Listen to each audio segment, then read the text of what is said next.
Have you ever been on the last green on the last hole of an 18-hole round? And you're finally putting in your last putt for a double bogey. And you go to pull out your golf ball from the hole and you look at it and you go, are you the problem? Well, that's exactly what I thought when Snyder Golf sent me their full lineup of their golf balls, 5 golf balls to be exact. And I was wondering, am I playing the right type of ball? Not necessarily the brand, but the right type.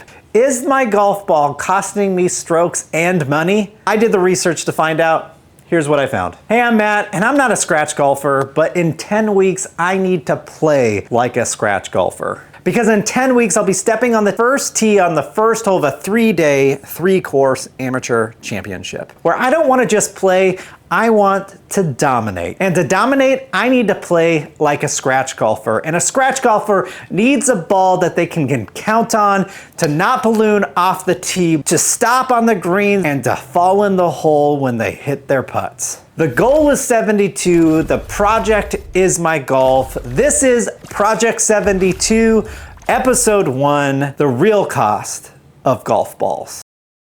So the first thing we need to talk about before we talk about the ins and outs of a golf ball is we have to talk about the compression. A lot of you are going to think of compression as how far the ball is going to go. The higher the compression, the further the golf ball is going to go. But that's only half of the story. You got to think of the ball and compression like a spring. There's many types of springs out there. There's ones that are very easily to compress, and there's ones that are super hard to compress. And if you think about the energy that is stored in the spring, if you cannot compress it as much as you want to or that you need to for the spring to actually activate, then you're not using that spring to its full capability. The golf ball is the same way. The higher the compression, the stiffer the spring. And if you do not have the speed to compress that golf ball with that higher compression, it's gonna be like hitting a rock and you're not going to get the full advantage of that compression. And so you really need to match up your swing speed with the compression of the ball. Again, that's only part of the story when it comes to the golf ball, but let's dive into what swing speeds go with what compressions. If your swing speed is less than 85 miles per hour, your compression should be in between 30 to 60 for your golf ball.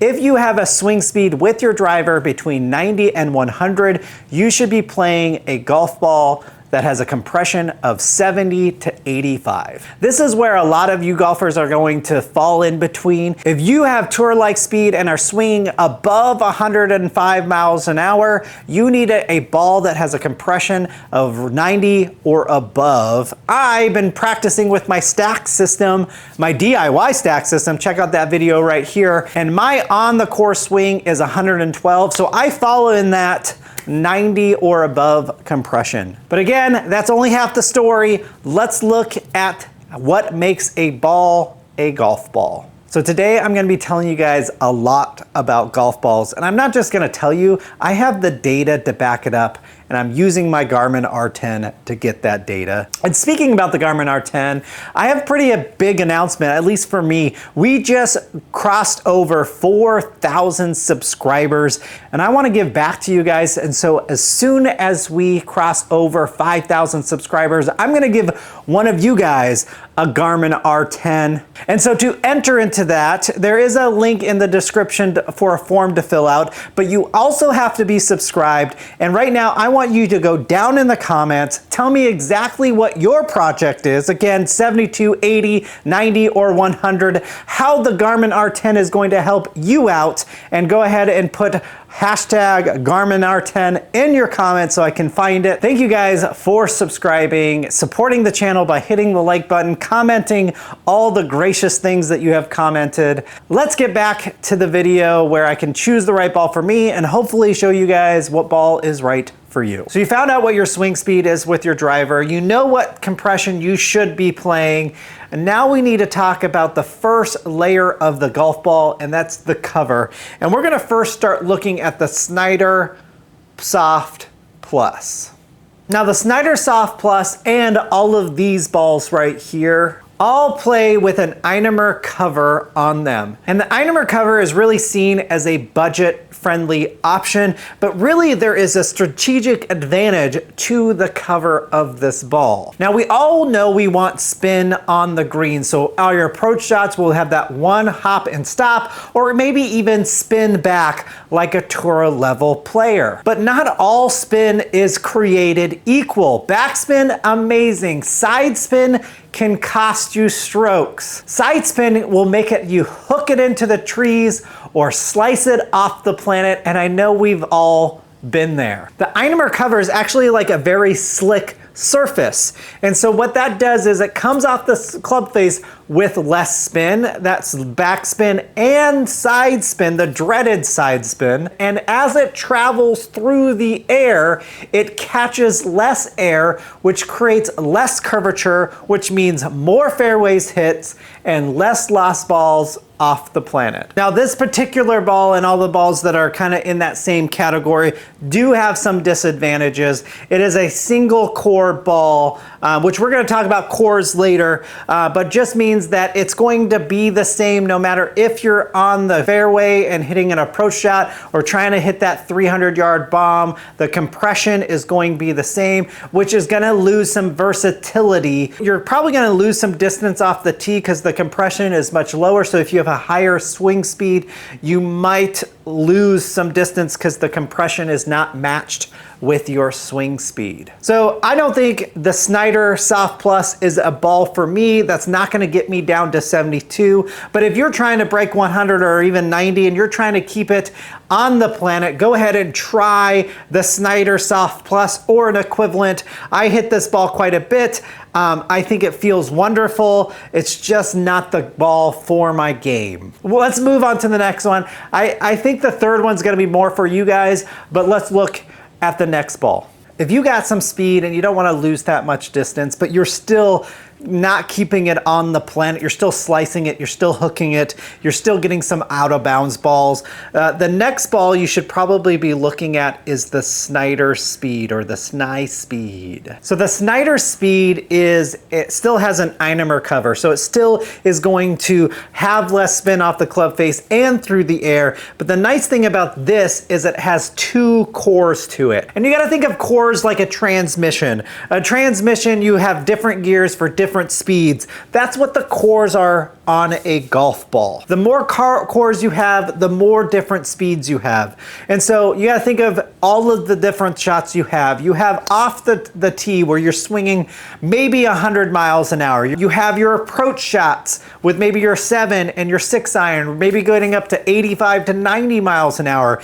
You have your touch shots with your wedges that might be like 60 miles an hour. And then you also have like your around the greens and your putting that I don't even know what the speed is, maybe 20, 30 miles an hour. And so the Snyder Speed has two different gears. It has one for your driver and one for approach shots. Those compressions are variable based on the swing speed you have. And so the Snyder Speed might be for you if you are wanting to keep it in the fairway more and you have a little bit of speed. This one again is not for my journey to Project 72, but it might be for you. These are some equivalents to the Snyder Speed. I hit this one a lot. I definitely got a little bit more distance than the Snyder Soft Plus, and I was keeping it in the fairway. But the reason why I want to choose this is the reason why they come up with the next type of ball, and it changes the cover of the golf ball. The next ball in the lineup is for golfers that are hitting more fairways, that are hitting more greens, but for some reason you hit the front of the green and you roll all the way to the back. And that's when you need a ball that actually creates more spin than loses spin. And that's where the urethane cover of the Snyder Tour comes into play. All of the balls after this have urethane covers. It's the more premium cover. It grips the air, it grips the club face, so you gain that control, that one hop and stop on the green, and maybe even the zip back from the spinny wedges. Now it also has 3 cores now. And this is probably going to be the most popular ball for everybody. This is a ball that if you have a 90 to 100 swing speed, this has the compression for you and the 3 gears that you need to play the best golf. So you have the off the tee gear, you have the approach gear, and you have the around the greens gear to allow you to have the spin and control around the greens and on your approach, but take off the spin and get more distance when it comes to be off the tee. Now this seems like a really good ball and I really wanted to play it, but my swing speed is just a little bit too fast for this ball, but I think this is going to be the #1 ball that you choose. These are the other brands that have the same category as the Tour. And I think that this ball, you guys are going to be putting in your bag more often. I loved hitting this ball. It definitely gave me some spinny wedges, one hop and stop with my mid irons, and off the tee, it felt so good and it went pretty far with my driver. Okay, so before we move on with the video on the last 2 balls, I have to thank Snyder Golf. They sent these to me back in December 25, and now it's May of 26. They have been extremely patient with me to make sure that I provide value to you guys in this video before I just throw it out a video and just show you a golf ball. And so I really appreciate them waiting until it fit with my schedule and fit with everything. And I've hit all of their balls and they're all premium balls. And they're not expensive. They're cheaper than Titleist, they're cheaper than TaylorMade. These are premium balls at a discount. And so if you wanna try them, go ahead and use the link down in the description. I would highly recommend you giving them a try. They're a direct-to-consumer ball, so you can only buy them online. And so I just wanna say thank you, Snyder, for being so patient. I love these balls. So the last 2 balls, let's get into it, is the Snyder Pro and the Snyder Pro X. So like I said, these are like the top of the line. These are like the Pro V1s, the Pro V1Xs, the TP5s, the TP5Xs. If you like the Vice brand, I was playing Vices for a while. It's the Vice Pro or the Vice Pro Plus. And so these are a 5-piece ball, which I think is more than some of the ones I just listed off, but that means that it has 5 different gears, or 5 different gears for swing speeds. So different gear for driver, different gear for long irons, different gear for mid irons, different gear for wedges. I mean, that has all of the makings of being a tour level ball to be able to change your swing or to change your approach to your swing at those different swing speeds so the ball matches up to it in compression. And that sounds great for everybody, so why doesn't everybody play these premium balls? And it's because your swing speed isn't fast enough. You have to look in the mirror and be honest with yourself and say, do you have the swing speed, 105 miles an hour, to compress the Snyder Pro, or do you have the swing speed of 110 or more for the Snyder Pro X to launch that off your driver and drive it as far as you can and use that compression efficiently? Most people don't. I'm lucky enough to have a swing speed around 112 when it comes to my driver on the course swing, 116 at my fastest. So I could play the Snyder Pro X or the Snyder Pro. Either one would fit my swing, and because the only real difference is the compression, the ball that I need to be using is the Snyder Pro. This is the ball that I was using before in the Vice Pro Plus brand. So I was playing the correct ball. So unfortunately, when I'm on the 18th hole, pulling the ball out of the cup, looking at it and going, is it you? And I have to get a mirror out because it was definitely me. I just sucked that day on that round. And so hopefully this was helpful for you guys. Did you guys find out that you're playing the wrong ball? Did you guys find out you're playing the right ball? What ball should you be playing? Let me know down in the comments. I want to know where everybody's at. Remember to like and subscribe, and remember, I'm trying to give away a Garmin R10. Once I get to 5,000 subscribers, I want to give that away to you. And so make sure you're subscribed. Look in the description for how to enter that contest. And remember to make golf your project. I'm making mine right now. Project 72 is underway. Thank you for watching the first episode. Next episode is going to be about putting because I really suck at putting. I 3-putt all the time, and I think I've come up with a strategy to never 3-putt again. See you guys next video. Another Tuesday, kids are asleep now. Got launch monitor data to keep track of. The garage light hums a familiar tune, chasing 72 under the moon. Yeah, I'm putting my dignity on the line, hoping one day that trophy will be mine.